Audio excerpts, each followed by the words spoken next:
قوتابیانی زانکۆ و پەیمانگەکان یاریمی کوردستان ساڵانە لە مانجی پیرۆزی ڕەمەزان بەوەی چوونە نێو تاقیکردنەوەکان و دیاریکردنی کاتێکی زیاتریان بۆ سەعیکردن کات و توانای دروستکردنی خواردنیان کەمتر دەبێتەوە بۆ هاوکاریکردنی قوتابیان لەو بارودۆخەدا ڕێکخراوی مرۆڤ دۆستان هەڵدەستێت بە ئامادەکردنی بەربانگ لە مانجی پیرۆزی ڕەمەزان بۆ بەشێکی زۆری قوتابیان لە بەشە ناوخۆیەکانی شاری هەولێر و لە ڕێگەی چەند ستافێکی خۆبەخشەوە کارەکان ئەنجام دەدرێن. ئامانجمان لەو بەربانگکردنەوەی بەڕاستی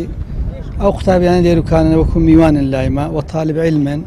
و کاتی ئیمتیحاناتیشە ئێستا ئەوانە لە زیاتی ئەوەی کە مەشغولی خواردن حازرکردن نان حازرکردن بن زیاتر وەختەکانیان لە بۆ دەگەڕێتەوە خوێندن دەکەن بەڕاستی و تۆ حساب بکە ئێستا لەوانێت 400 مەطبەخی لێروکانە 400 ئاگر کوژایتەوە لێرە ئەوە شەرز لە بۆ سەلامەتی وان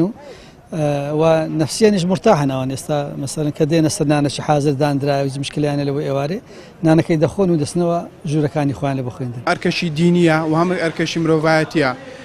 ئەگەر بۆ کەسە 1000 پێویست بۆ قوتابیانی تەڵەبەی داخلی 2000 پێویستە چکە بەڕاستی تەڵەبەی داخلی مەعاناتی زۆری هەیە. بەتایبەت ئێستا لە ناو ڕەمەزان داین ئامادەکردنی خواردن ئەرکەشی قورسە دەستخۆشی لە ئامادەکارەکان لە خۆشمان دەکەین کە ئامادەکاری بەو خوانە دەکەین فۆکسەکان لەسەر خواردن نابێت چۆن خواردن ئامادەکەن چی ئامادەکەن تەنیا فۆکسەکان سەرنجەکان لەسەر ئەوە بی کە بخوێنن بەوەی دەرەجەشی باش بینن لە ئیمتحانەکانی فاینەڵ. ئەوەی دەیبینن دیمەنی قوتابیانی بەشە ناوخۆیی شەید شەوکەتە کە لە چاوەڕوانی بانجی مەغریبدان بۆ ئەوەی بەسێ دەنگ خورما و پەرداخێک ئاو بەربانگ بکەنەوە و دواتریش بەنجامدانی نوێژی بە کۆمەڵ ئارامی بە دڵ و دەرونیان ببەخشن و لە دوای ئەنجامدانی نوێژی شێوانیش دەچنە سەر ئەو خوانەی کە لەلایەن ڕێکخراوی مرۆڤ دۆستانەوە بۆیان ئامادەکراوە. هەڤە 2 ساڵە ژلای خێرخوازان و ژلای ڕێکخراوی ناوخۆی کوردستانی و خوانە تێت ئامادەکردن بۆ قوتابیان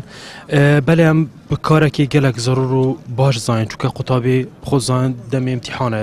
دەنەشێن دەمی خۆخەر بە خواردن دروستکردنی و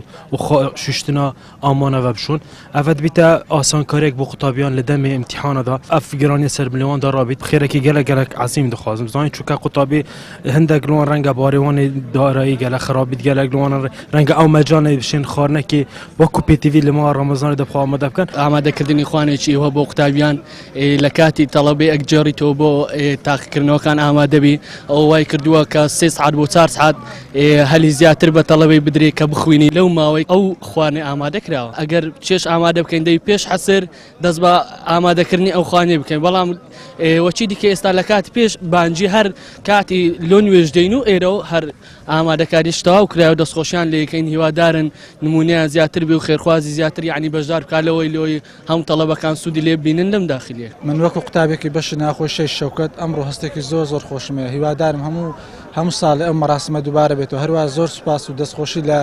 ڕێکخراوی مرۆڤ دۆستان دەکەن کە هەستاوە بەم کارە ئەنجامدانی ئەم کارە پیرۆزە و لە مانگە ڕەمەزانی پیرۆزدا و سعیکردن بۆ قوتابی و ئامادەکردنی خواردن ئەرکێکی قورسە. ئامادەکردنی بەربانگ و دروستکردنی خواردن لە مانجی پیرۆزی ڕەمەزان بۆ قوتابیانی بەشێک لە بەشە ناوخۆیەکانی شاری هەولێر دیمەنێکی سەرنجڕاکێشی بە بەشە ناوخۆیەکان بەخشیوە بڵاوبوونەوەی وێنە سەرنجڕاکێشەکانی بەربانگکردنەوە و نوێژە بە کۆمەڵەکانی قوتابیان لە تۆڕە کۆمەڵایەتیەکان وای کردووە پرۆژەکە زیاتر بە خەڵکی ئاشنا بێت و خێرخوازان پاڵپشتی مادی بکەن.